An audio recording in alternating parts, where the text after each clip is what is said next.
It was TV presenter Alan Whicker who first inspired Clive Myrie to pursue a career in broadcasting. Growing up in Lancashire in the 1970s, his imagination was sparked by the long-running documentary series Whicker's World. Whicker would travel the globe talking to interesting people. "I adored that," Myrie recalls today. "Along with watching and reading the news, finding out what went on beyond Bolton, it made me want to be a journalist from the age of 11 onwards."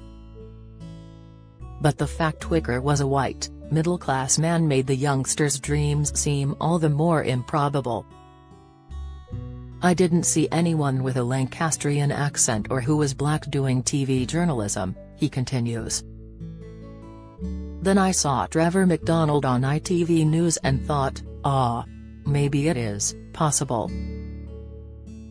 After studying law at Sussex University, Myrie joined BBC Radio in Bristol, then moved to Independent Radio News in London, where he interviewed Margaret Thatcher and John Major, covered the Troubles, and met Nelson Mandela. "That was magical," he recalls. Vanessa Feltz defended as celebs go dating set her up with exes identical. What wasn't so magical was when he was appointed the BBC's Los Angeles correspondent in the 1990s. In California, he witnessed the strict racial divides of the US far more marked than in the UK with black and white people barely mingling socially. And the Americans' lack of knowledge about Black Britons was, at times, perplexing. "My black American colleagues thought it was weird that I had an English accent," he says. "They had no concept of a black British community. Two good friends of mine, a black cameraman and a black producer, were convinced that I was putting the voice on." One of Britain's fast-rising journalists, he was then appointed the BBC's Europe correspondent in 2007. By 2009, he was largely concentrating on presenting news. Since then, this child of Jamaican immigrants, who is now the main anchor of the BBC News at 6 and 10, has become a TV stalwart, the man Britain often turns to for information and reassurance during its most important events. At the height of the COVID pandemic, he reported from an intensive care unit at Royal London Hospital in full protective gear. During the early days of Russia's invasion of Ukraine, he presented the news at 10 from a Kyiv rooftop, missiles landing nearby, much to the concern of his fans and regular viewers who wanted him home safely. When the Queen died last year, he fronted rolling coverage for several hours into the evening, finding just the correct respectful but journalistic tone. He presented the proclamation of accession of the new king at St James's Palace, too, a major historical event, where he says he felt the weight of history on my shoulders. In 2021, he took over from John Humphreys as the host of Mastermind. When that was announced, his news colleagues gave him a rousing round of applause. One fellow presenter, the late George Alagaya, told him what a wonderful thing it was that the BBC had given a person of colour one of its crown jewels. Now 59, and living in leafy North London with his wife Catherine, a furniture restorer, Myrie is optimistic race relations in the UK. But as he explains in his new autobiography, Everything is Everything, a memoir of love, hate, and hope, things are definitely not perfect. "I got the impression, growing up in this country, that the idea was for us all to live happily together, at some point," he writes.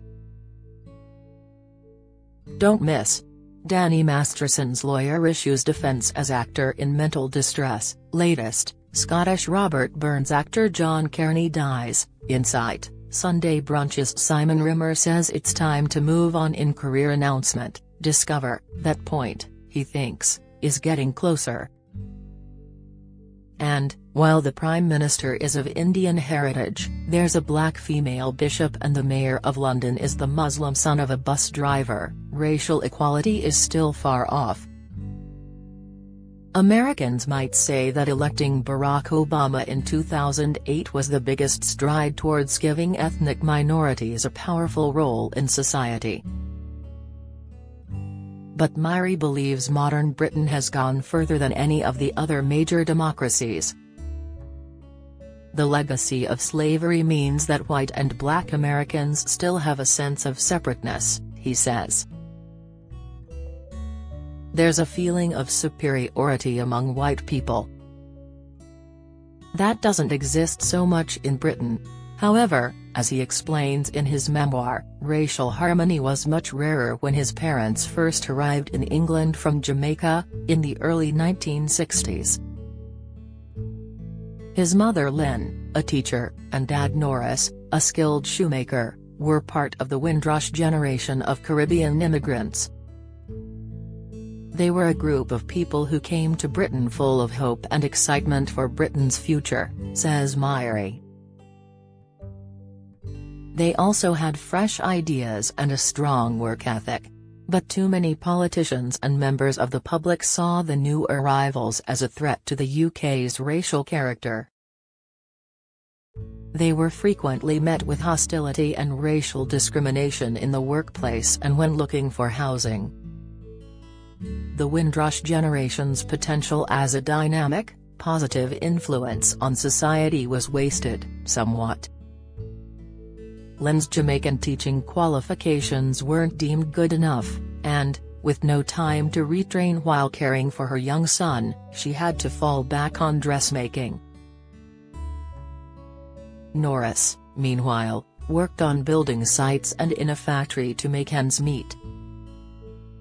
He felt frustrated and unhappy. According to Myrie, his parents didn't, in fact, experience a great deal of racism, perhaps because they were too busy trying to provide for their family to give it much attention. But his mother was once subjected to that ridiculous racist trope of being called a monkey. His Auntie Chris, a trainee nurse, was once told by a patient to remove her dirty black hands. Today Myrie suggests his parents escaped a lot of abuse due to their tactic of keeping their heads down. They were home buddies, he adds. In general, our family kept themselves to themselves. Growing up, Myrie lived with his parents and younger brother, Garfield, until he was 6, when his older sister Judith and his half-brothers Lionel and Peter came over from Jamaica, where they had been staying with grandparents. Life was tough for the 3 new arrivals, as it was for many immigrant West Indian children. Coming to England was a huge dislocation, he recalls. A new school, a new life, a new industrial landscape. Myrie's siblings knew little about football, the Bay City Rollers or even the games that other children played. Speaking in Jamaican patois, so startlingly different to the Lancashire brogue of Myrie and their schoolmates, made them even more isolated. Lionel and Peter, who were young teenagers, would bunk off school and row with Norris. Lynn subsequently had 2 more children, Sonia and Lorna. Myrie recalls how his mother stressed that studying hard at school was vital. With a former teacher as a mother, we had the importance of education drummed into us. But I didn't mind as I loved the point of education, expanding my mind. I enjoyed history and geography and played a lot of football and rugby. I was in the school orchestra, too. Lynn told her children that, because of their skin color, they would have to work twice as hard and be twice as good to succeed. Myrie took this message to heart. In his memoir, he acknowledges that enormous change around the influence and treatment of minorities has taken place during his lifetime. But both personally and in society, he is very aware there are still major issues to deal with. In 2016, Lionel and Peter were victims of the Windrush scandal. Lionel, an established car mechanic, was asked to produce proof that he had lived in the UK since 1973. Until he could, he was denied benefits and healthcare, and wasn't allowed to work. It took a 1971 newspaper photo of him in a Bolton school choir to help prove his case. He has yet to receive compensation. Peter, a youth worker and mentor, wasn't allowed a passport when he tried to go to Jamaica to see his daughter, while he was suffering from prostate cancer. He died shortly afterwards. While Myrie feels personal anger at these injustices, he is also concerned by issues such as the lack of non-white executives at the BBC and the police treatment of young black men. But he feels, since the death of George Floyd in the US, there is now a much more measured and sensible discussion about race relations and inequality across Britain. However, despite being a TV institution, he still receives racist messages on social media and via letters to the BBC. I pity these people being motivated by such a level of hatred that they are willing to write something, go to the post office, put a stamp on it and send it, he says. They'll say what they dislike about me being a black person. I used to feel very angry, but now I just feel pity.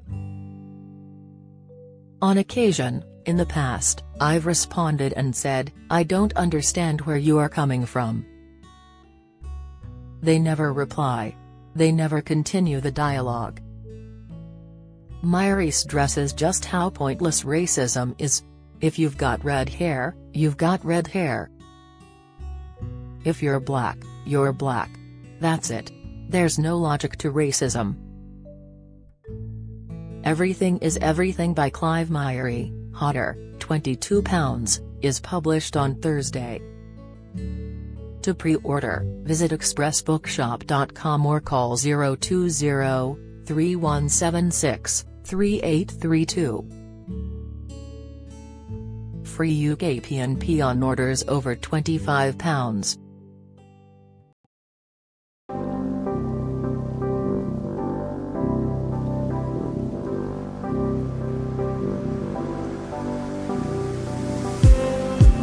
Just need some